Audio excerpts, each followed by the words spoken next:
Hi friends, ఎలా ఉన్నారు? ఈ వీడియోలో మనం తెలుగు సాహితీ ఉద్యమాల్లో భాగంగా కవిత్వోద్యమాల్లో భాగంగా మైనార్టీవాద కవిత్వం గురించి నేర్చుకుందాం. మరి అన్ని రకాలుగా కవిత్వం వచ్చింది. అందులో భాగంగా ముస్లిం వాదం అంటే ఇది ఒక అస్తిత్వవాదంగా ముస్లిం అస్తిత్వవాదంగా వచ్చినటువంటి కవిత్వం అన్నమాట.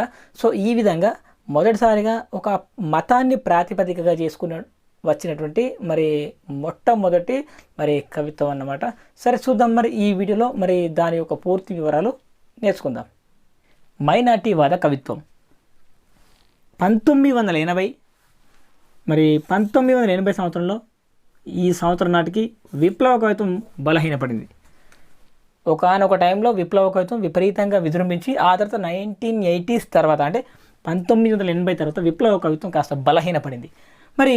ఆ తర్వాత జెండర్, కులం అంటే జెండర్ అంటే ఆడమగ ఇట్లా కులం, మతం, ప్రాంతం, వృత్తి ఇట్లాంటి అన్ని అంశాలు సాహిత్యంలో చర్చకు రావడం జరిగింది. ఈ భావన మొట్టమొదటిసారిగా స్త్రీవాద కవిత్వం రావడానికి అంతేకాకుండా దాంతోపాటు దళితవాద కవిత్వం రావడానికి పునాది వేసిందనమాట. ఆల్మోస్ట్ స్త్రీవాదం, దళితవాదం రెండు ఒకే టైంలో వచ్చినా కాస్త ముందుగా స్త్రీవాదం బయలుదేరింది. మొత్తానికి 1990 నుంచి ముస్లిం కవితా స్పృహ అనేది ఏర్పడింది. అంటే ముస్లిం కవితా స్పృహ ఎప్పటి నుంచి వచ్చిందట 1990 నుంచి ఏర్పడింది. ఈ విధంగా మొదట ఖాదర్ మొహియుద్దీన్ గారు పుట్టుమచ్చ అనే దీర్ఘ కవిత రాయడం జరిగింది. ఈ పుట్టుమచ్చ అనే దీర్ఘ కవిత 1991లో రావటం జరిగింది. ఈ విధంగా తెలుగులో మొట్టమొదటిసారిగా మైనార్టీవాదంగా మైనార్టీవాద కవితగా వచ్చినటువంటిది ఏదంటే పుట్టుమచ్చ. ఇది చాలా ఇంపార్టెంట్. తర్వాత 1992లో డిసెంబర్ 6న ఒక సంఘటన జరిగింది. ఏంటంటే బాబ్రీ మసీదు కూల్చివేసేసరికి ముస్లింలు మొత్తం అలర్ట్ అయిపోయారు. అందులో భాగంగా కొంతమంది కవులు కూడా అలర్ట్ అయిపోయి ఇక్కడ మైనార్టీ చైతన్యం కాస్త మైనార్టీ వాదంగా మారిపోయింది, ఒక ఇజంగా మారిపోయింది అన్నమాట. ఇక 1997లో విప్లవ రచయితల సంఘం ప్రకాశం జిల్లా యూనిట్ వారు ఏం చేశారంటే జిహాద్ అనే కవితా సంకలనాన్ని విడుదల చేయడం జరిగింది, ప్రచురించారు. అయితే ఈ జిహాద్ అంటే ఇక్కడ అర్థం ఏంటంటే పవిత్ర యుద్ధం అని అర్థం. ఇక్కడ ముస్లిం వాద తొలి కవితా సంకలనంగా జిహాద్ రావటం జరిగింది. ఇది 1997లో విరసం ప్రకటించడం అది లేదా ప్రచురించడం జరిగింది. తర్వాత 1998లో స్కైబాబా సంపాదకత్వంలో కూడా ఇంకొక కవితా సంకలనం వచ్చింది. అదేంటంటే జల్ జల. ఇక్కడ జల్ జల అంటే భూకంపం, విధ్వంసం అనే అర్థాలు వస్తాయి అన్నమాట. సో ఈ విధంగా ఈ జల్ జల అనేది రావటం జరిగింది. అయితే ఇక్కడ ఈ జల్ జల అనే కవితా సంకలనం ముస్లిం అంటే మైనార్టీవాద నేపథ్యాన్ని చక్కగా చిత్రించినటువంటి మొట్టమొదటి కవితా సంకలనంగా వాళ్ళు భావించడం జరుగుతుంది తెలుగు సాహిత్యంలో.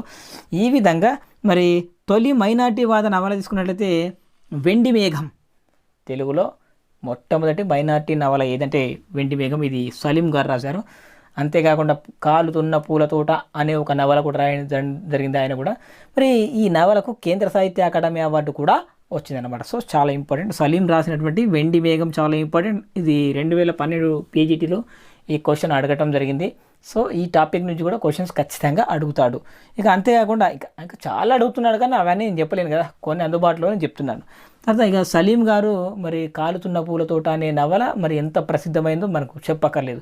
సో ఇట్లా తెలుగు సాహిత్యంలో ముస్లిం వాద కవులు అంటే ముస్లింలు రాసిన మిగతా వాళ్ళు రాసిన అది ముస్లిం వాదాన్ని గురించి వివరించి రాస్తే ముస్లిం వాద కవిత్వం అవుతుంది. ఇప్పుడు దళితులు ఉంది అంటే దళితుల గురించి దళితులు రాసిన, దళితేతరులు రాసిన అది దళితవాద కవిత్వమే అవుతుంది కదా. ఇట్లా ముస్లిం అంటే మైనార్టీవాద కవిత్వాన్ని మైనార్టీలు రాసిన, మిగతా ఎవరు రాసినా ఆయన మైనార్టీవాదుల గురించే ఉంటుంది కాబట్టి మైనార్టీవాద కవిత్వం అంటారు దాన్ని. ఇక తర్వాత వచ్చినట్లయితే రచనలు. మైనార్టీవాద కవిత్వానికి సంబంధించిన కొన్ని రచనలు ఉన్నాయి. అవేంటో ఒకసారి చూద్దాం. చాలా ఉన్నాయి, కొన్ని మచ్చుకు మనం నేర్చుకుందాం. విప్లవ రచయితల సంఘం విరసం ప్రకాశం జిల్లా యూనిట్ వారు జిహాద్ అనేటువంటి ఒక కవితా సంకలనాన్ని రిలీజ్ చేయడం జరిగింది కదా. ఈ విధంగా స్కైబాబా జల్ జలా కూడా వచ్చింది. ఈ స్కైబాబా రాసినటువంటి జల్ జలా అనేది కూడా తొలి కవితా సంకలనంగా భావిస్తున్నారు. స్కైబాబా సంపాదకత్వంలో వచ్చింది అనమాట ఇది. తర్వాత హనీఫ్ గారు ముఖౌటా, ఖాజా గారు రాసినటువంటి ఫత్వా అనే కవితా సంకలనం, ఇక్బాల్ చంద్ గారు ఆరో వర్ణం, బ్లాక్ వాయిస్ అనే పేరుతో అద్భుతమైనటువంటి కవితలు రాయడం జరిగింది.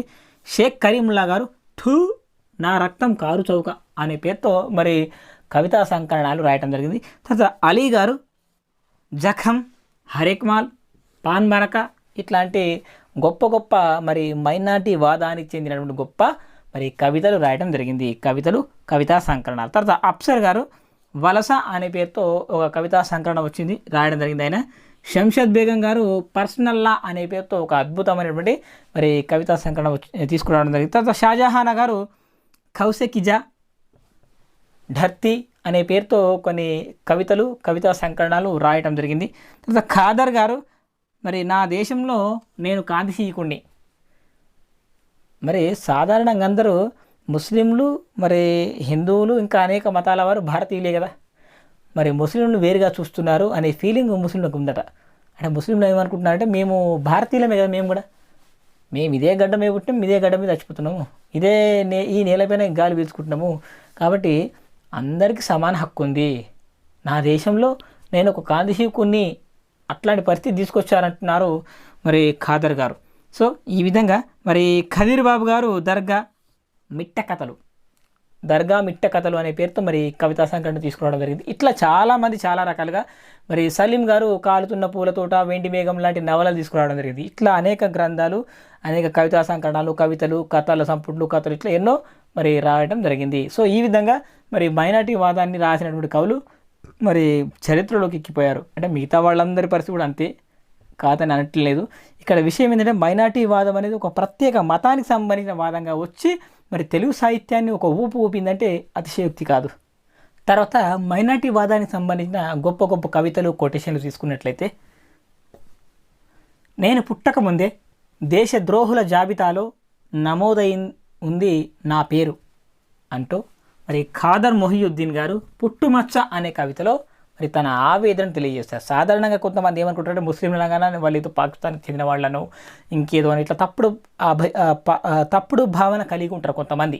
సో ఈ విధంగా అది తప్పు, వాళ్ళు భారతీయులే అనేటువంటి ఫీలింగ్ అందరిలో రావాలా. ఈ చైతన్యం అనేది ప్రజలందరిలో అన్ని రకాల మతాల్లో వస్తేనే అప్పుడు నిజంగా మన భారతదేశం మరి యూనిటీగా ఉన్నట్లు లెక్క. ఈ విధంగా ఆయన చెప్తాడు ఏమనంటే, నేను పుట్టకముందే దేశద్రోహుల జాబితాలో నమోదై ఉంది నా పేరు అంటాడు. అంతేకాదు, నేను కసాయిబును కాదు, అనివార్య హింసావృత్తిలో జీవన పరమార్థాన్ని దర్శించి ముస్లిం ధర్మవ్యాధుణ్ణి అంటారు జావేద్ గారు. మరి జావేద్ గారు చెప్పిన ఈ కొటేషన్ చాలా చాలా ఇంపార్టెంట్. అంటే నేను కసాయి పని వాడిని కాదు, నాకు తప్పక ఈ హింసా ప్రవృత్తిలో మరి జీవిస్తున్నాను. ఈ విధంగా ఈ హింసా ప్రవృత్తిలో కూడా జీవన పరమార్థాన్ని దర్శించే ఒక ముస్లిం ధర్మవ్యాధుండి. మన పురాణాల్లో ధర్మవ్యాధుడు అని ఒక క్యారెక్టర్ ఉంటుంది. ధర్మవ్యాధుడు మరి జీవులను చంపుకుంటూ మరి దాన్ని మాంసాన్ని అమ్ముకుంటూ జీవిస్తూ ఉంటాడు. సో మరి అట్లాంటి వాడికి మోక్షం లభించింది, అది ఆయన వృత్తి, అంతేగాని జీవహింస కాదు అన్న విషయం దీని గురించి ఒక కథ ఉంటుంది అన్నమాట. పురాణాల్లో ఒక కథ ఉంటుంది.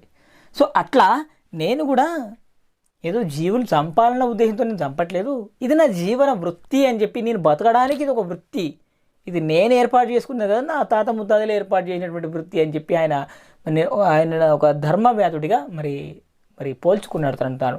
సో ఇది అద్భుతమైన కొటేషన్.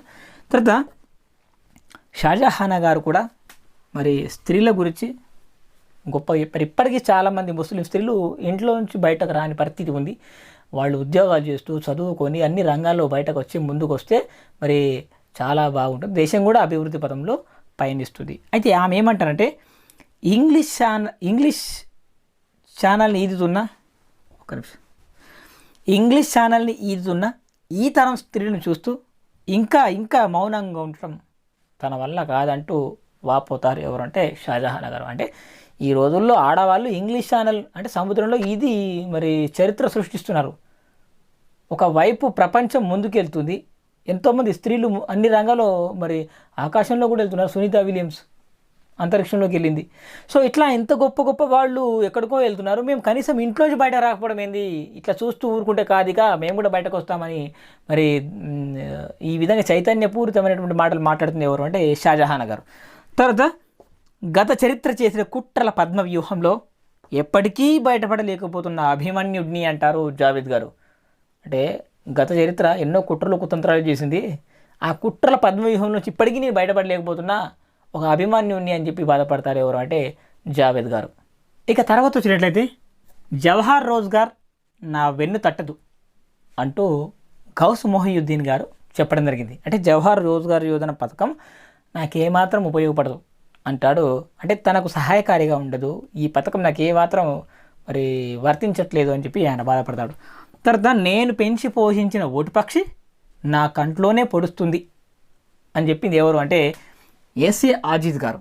సో ఇది అద్భుతమైనటువంటి కొటేషన్. ఇట్లాంటివి చాలా ఉన్నాయి. అంటే రాజకీయ నాయకులకు మేము ఓట్లు వేస్తే వాళ్ళు చివరికి గెలిచి మా మీనే పెత్తాన్ని చెలాయిస్తున్నారు, మా కంట్లోనే పొడుస్తున్నారు అంటూ మరి రాజకీయాన్ని గురించి ఉద్దేశించి చెప్పినటువంటి గొప్ప కవిత ఇది. తర్వాత నా మాతృదేశంలో నేను సమూహంలో ఒకటిగా జీవించడం నా జన్మ హక్కు. నా మాతృదేశం భారతదేశం, భారతదేశంలో నేను కూడా పుట్టినే ఇక్కడ ఈ సమాజంలో సమూహంలో గుంపులో మరి జీవించడం అనేది నా జన్మ హక్కు, నా పుట్టుక యొక్క హక్కు, బర్త్ రైట్ అంటాడు. ఈ నేలలోనే నాటుకొని మొలకెత్తినవాడిని, ఎందుకంటే ఇదే నేలలో పుట్టాను, ఇదే నేలలో చస్తాను అంటాడు ఎవరు అంటే సయ్యద్ గఫార్ గారు. సో ఇట్లా ఇవే కాదు, చాలా చాలా కొటేషన్స్ ఉన్నాయి. ఈ కొటేషన్స్ మన కాంపిటీషన్స్లో అడుగుతాడు కాబట్టి ఇవి కూడా నేర్చుకోవాలి. కొన్ని రచనలు, కొటేషన్లు, మరి దీనికి సంబంధించిన నేపథ్యం, మరి ఇది ప్రాథమికంగా మరి మైనార్టీ వాద కవిత్వానికి సంబంధించిన పూర్తి విశేషాలు అన్నమాట ఇవన్నీ. సో ఇవి మరి కాంపిటీషన్లు యూజ్ అవుతాయి కాబట్టి మీకు మరి ఇంకా ఎక్స్ట్రా సమాచారం కావాలంటే ఇంకా పుస్తకాల్లో మీరు అక్కడక్కడ చూసుకోవచ్చు, ఇంటర్నెట్లో కూడా మీరు సెర్చ్ చేయొచ్చు, ఖచ్చితంగా మీకు దొరుకుతాయి అన్నమాట.